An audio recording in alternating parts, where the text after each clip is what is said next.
Salut et bienvenue dans les recettes électriques. Aujourd'hui, je vais partager avec vous une technique pour faire des accords complexes et variés avec un lecteur d'échantillons. J'ai aussi une surprise pour vous à la fin de l'épisode.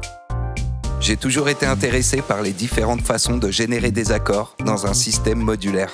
On peut faire ça avec plusieurs voix ou utiliser des modules dédiés à base de synthèse ou de samples.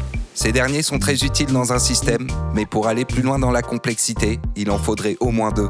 Je suis donc resté sur cette technique avec les samples et j'ai développé celle-ci en fonction de mon setup. On va pour ça utiliser le Rample de chez Squarp Instruments, mais cela fonctionne bien sûr avec tous les lecteurs ayant une entrée CV pour la sélection des échantillons. Si vous n'êtes pas dans la théorie musicale, ne vous en faites pas. L'important ici est juste de comprendre le procédé. On va utiliser ici deux canaux, le premier pour la main gauche et le second pour la main droite. On a ici les entrées CV pour la sélection des échantillons, ici les entrées gate pour les déclenchements qu'on va utiliser simultanément et de façon alternée, et ici les sorties audio qu'on peut bien sûr utiliser en stéréo dans un mixeur. Passons maintenant aux accords. Pour faciliter l'écriture et pour ne pas répéter deux fois la même note dans la même octave, on va déterminer un seuil et séparer en deux parties. Je l'ai mis ici entre le Mi et le Fa, mais vous pouvez bien sûr le mettre là où vous voulez.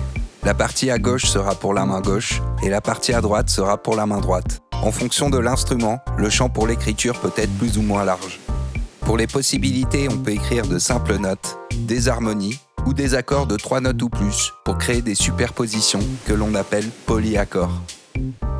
On va utiliser ici la gamme de Do mineur, mais cela fonctionne bien sûr avec toutes les gammes. L'objectif est de trouver des combinaisons capables de bien fonctionner entre elles. Écoutons avec ce premier exemple.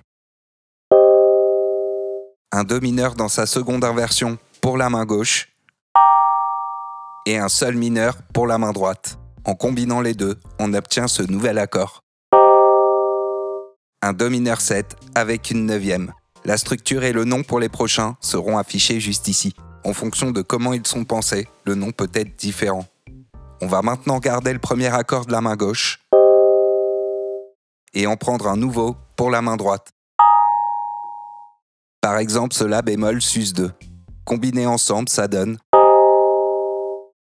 Pour les deux derniers accords de la main droite, j'ai choisi cet accord quartal en partant du Fa et ce Fa sus4. Avec la main gauche, ça donne. On a maintenant nos 4 accords pour la main droite. On peut maintenant choisir un nouveau pour la main gauche. Un La bémol majeur. Et avec les 4 autres de la main droite, on obtient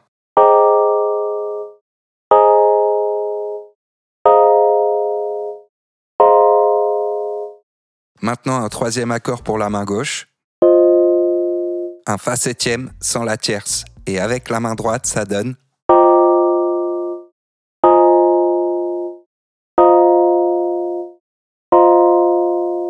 et pour finir, on va choisir une harmonie. Un Mi bémol et un Sol. Avec la main droite, ça donne.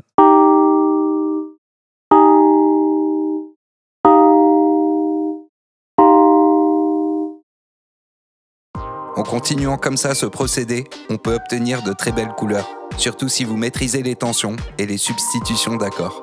À l'écriture, certaines combinaisons peuvent paraître très colorées, mais selon le contexte musical, cela peut fonctionner. Les lignes de basse que vous jouerez par-dessus sont bien sûr déterminantes pour la structure harmonique. C'est elles qui détermineront la couleur finale.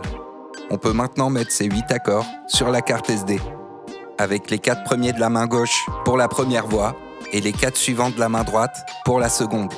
Passons au déclenchement. On peut donc les faire jouer en même temps.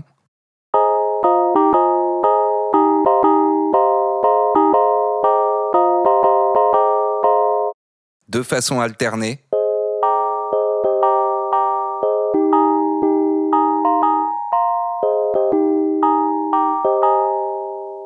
Et bien sûr les deux à la fois.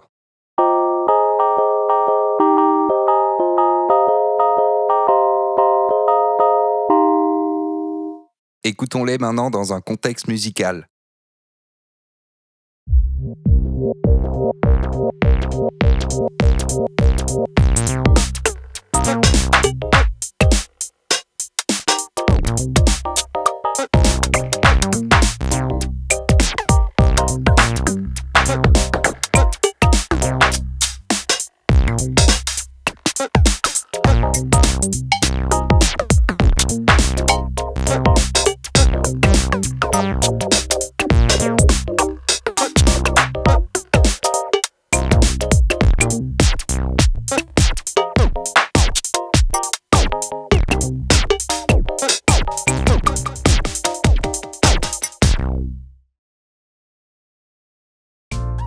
On peut facilement moduler vers une autre tonalité en utilisant une entrée CV supplémentaire pour contrôler la hauteur de note.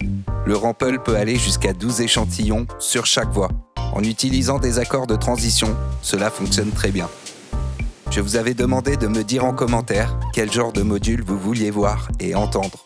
Il y a eu quelques propositions vraiment cool et la plupart d'entre vous voudraient voir des modules récents.